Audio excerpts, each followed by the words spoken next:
بسم الله الرحمن الرحيم الحمد لله رب العالمين وأشهد أن لا إله إلا الله والصلاة والسلام الأكملان الأتمان على من بعث رحمة للعالمين وقدوة للمتقين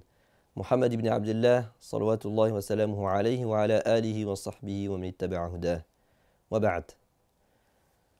L'acte le plus important lors du 10e jour de Dhul Hijjah, lors de ce jour du grand pèlerinage, comme le prophète sallallahu alayhi wa sallam l'a appelé, c'est bien sûr le sacrifice,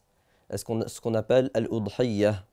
le fait de sacrifier une bête avec le dessein de se rapprocher d'Allah subhanahu wa ta'ala en offrande pour Allah subhanahu wa ta'ala. Les juristes sont partagés quant au statut juridique de al-udhiyya. Pour la majorité des juristes, c'est un acte qui est fortement recommandé, ce qu'on appelle sunnah mu'akkada, parce que le prophète sallallahu alayhi wa sallam n'a jamais délaissé le sacrifice le 10e jour de Dhul Hijjah. Pour les hanafites, c'est un acte qui est obligatoire pour toute personne qui est aisée, à condition bien sûr qu'il ait le seuil minimal requis pour être assujetti à la zakat. Donc toute personne qui est assujettie à la zakat, qui a le nisab, est redevable de faire le sacrifice chez les hanafites. Ça implique que toute personne qui est dans ce cas et qui ne pratique pas le sacrifice est coupable finalement d'un péché et qu'il peut mériter le châtiment divin dans l'au-delà. Malgré le fait que la majorité considère que c'est un acte seulement recommandé ou fortement recommandé, ils considèrent que toutes les personnes qui sont aisées, qui ont les capacités matérielles et financières de le faire, mais qui décident de ne pas sacrifier, que c'est un acte qui deviendra à ce moment-là répréhensible, ce qu'on appelle, qui rentre dans le cadre du al-makruh. En ce qui concerne les personnes qui doivent faire le sacrifice ou bien qui vont faire ce sacrifice, il est possible que le chef de famille puisse sacrifier pour tous les membres qui sont sous son toit, à condition bien sûr que les personnes qui sont sous son toit sont des proches et qui sont sous sa responsabilité financière. Pour la majorité des juristes, il sera possible de s'associer à cette personne, même si ces personnes ne sont pas de la même famille, sur une même bête, à condition bien sûr qu'elle soit de l'ordre des camélidés ou bien des bovins. Pour les malikites, ça ne sera pas possible. En ce qui concerne le temps du sacrifice, les juristes sont unanimement d'accord pour dire que tout sacrifice qui est fait avant le fajr, avant le lever de l'aube,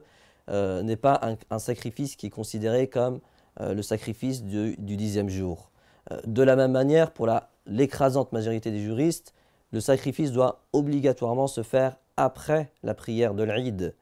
puisqu'on a un certain nombre de hadiths dans lequel le prophète sallallahu alayhi wa sallam nous dit que toute personne qui a sacrifié avant la salat, qu'il refasse un sacrifice, puisque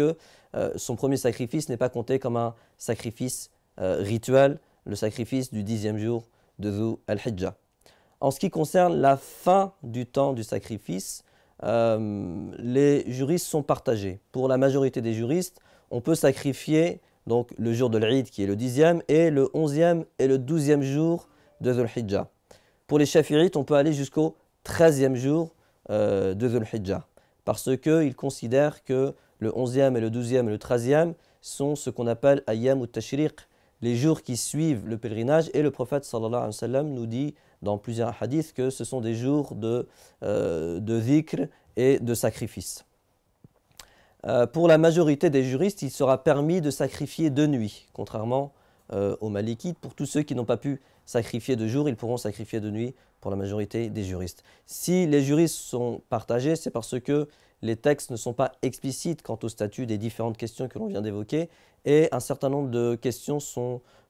ouvertes à l'ijtihad, et c'est pour ça que les juristes divergent sur ces questions-là. En ce qui concerne maintenant le type d'animal qui peut être sacrifié, ils sont au nombre de 4. Pour l'écrasante majorité des juristes, on ne peut sacrifier que les camélidés, ou bien les bovins, ou bien les ovins, ou bien les caprins. En ce qui concerne l'âge, il est de entre 6 mois et 1 an minimum en ce qui concerne les ovins, et on pourra sacrifier un bovin à partir de 2 ans minimum. Le jour du sacrifice, le musulman qui va sacrifier sa bête se doit d'avoir un comportement exemplaire envers la bête et de la faire moins souffrir, ou bien de faire en sorte qu'elle souffre le moins possible. Ce sont des recommandations prophétiques et finalement c'est de cette manière-là qu'on va faire que notre sacrifice devienne un acte cultuel, un acte d'adoration en soi. En ce qui concerne la distribution,